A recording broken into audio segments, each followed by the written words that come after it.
Maksud dari pengertian ADHD, Attention Deficit Hyperactivity Disorder, atau yang biasa disebut dengan ADHD, merupakan gangguan perilaku yang ditandai dengan adanya gangguan pemusatan perhatian, pembicaraan yang lepas kontrol, dan perilaku yang hiperaktif.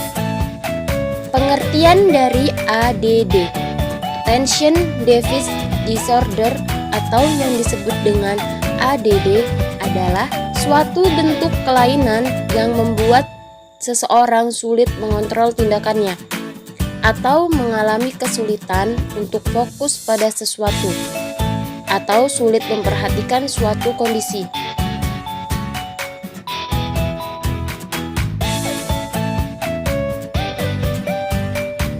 Klasifikasi ADHD. Ada 3 tipe klasifikasi ADHD, yaitu yang pertama adalah ADHD inatentif tanpa hiperaktivitas. Maksudnya adalah anak yang memiliki hambatan inatensi mengalami kesulitan dalam memusatkan perhatiannya, mudah teralihkan dengan rangsangan yang tiba-tiba diterima oleh alat inderanya. Yang kedua, yaitu ADHD hiperaktif impulsif. Maksudnya adalah anak yang memiliki hambatan hiperaktif impulsif menunjukkan gerakan yang berlebihan yang dilakukan secara umum. Perilaku ini tampak tidak bertujuan. Mereka kesulitan mengontrol dan melakukan koordinasi dalam aktivitas motoriknya. Gerakannya dilakukan terus-menerus tanpa lelah, sehingga kesulitan untuk memusatkan perhatiannya. Yang ketiga yaitu ADHD kombinasi.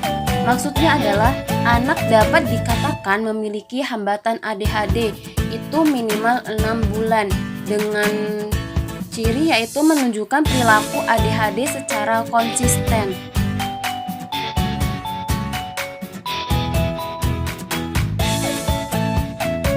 Yang selanjutnya adalah program kebutuhan khusus. Terdapat 2 program kebutuhan khusus, yaitu yang pertama adalah kebutuhan pengendalian diri, dan yang kedua adalah kebutuhan belajar. Kebutuhan pengendalian diri. Pengendalian diri pada anak hiperaktif berkaitan dengan pengurangan perilaku hiperaktif, peningkatan rentan perhatian, dan pengendalian impulsivitas. Ada beberapa kebutuhan pengendalian diri, yaitu yang pertama, rutinitas, struktur, dan konsistensi. Yang kedua, fokus pada hal-hal yang positif. Yang ketiga, penjelasan sederhana dan singkat. Yang keempat, hindarkan argumentasi. Dan yang kelima yaitu abaikan hal-hal yang tidak penting. Selanjutnya yaitu kebutuhan belajar. Anak dengan ADHD perlu adanya pengaturan kegiatan yang terjadwal, tidak hanya dalam pengendalian diri, tetapi juga pada pengelolaan kelasnya. Anak dengan hambatan ADHD membutuhkan suasana kelas yang tenang, kondusif, dan terkendali. Pengelolaan kelas dalam hal ini termasuk juga pengaturan pembelajaran dan pemberian tugas.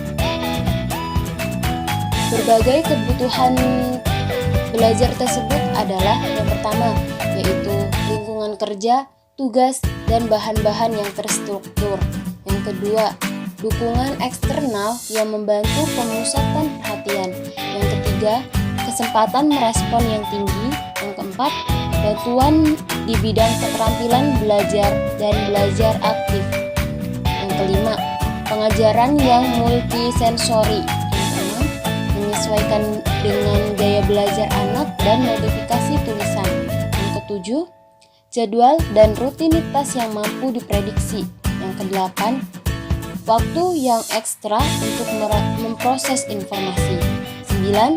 Modifikasi kurikulum yang kreatif. 10. Bantuan jika anak frustasi. Yang ke-11 yaitu modeling dan pengajaran yang terpusat pada guru. Yang ke-12 yaitu pengalaman belajar yang bermakna. Dan yang ke-13 yaitu strategi pengajaran yang membangun kekuatan dengan memperhatikan kelemahan anak.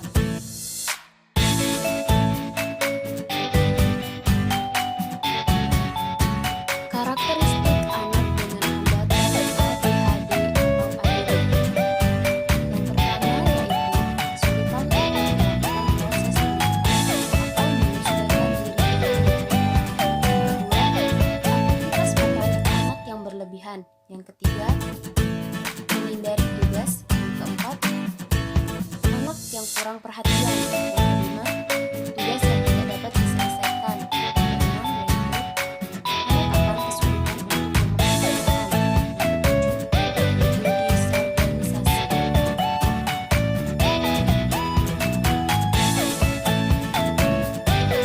Yang selanjutnya yaitu strategi pembelajaran yang dapat diterapkan untuk anak dengan hambatan ADHD.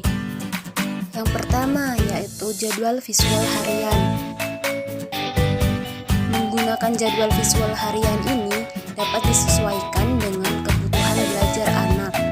Dan yang kedua yaitu strategi modifikasi perilaku. Yang ketiga yaitu menggunakan strategi ekologi atau lingkungan. Yang keempat yaitu menggunakan strategi afektif. Dan yang kelima yaitu menggunakan strategi fisik.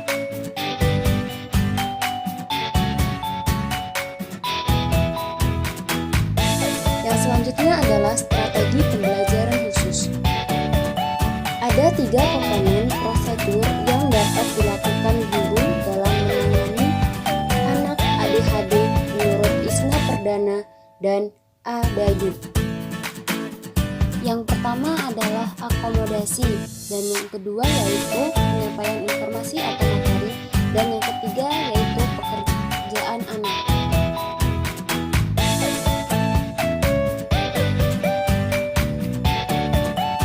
Berikut adalah cara membantu agar siswa yang mengalami gangguan perilaku berhasil di kelas inklusif.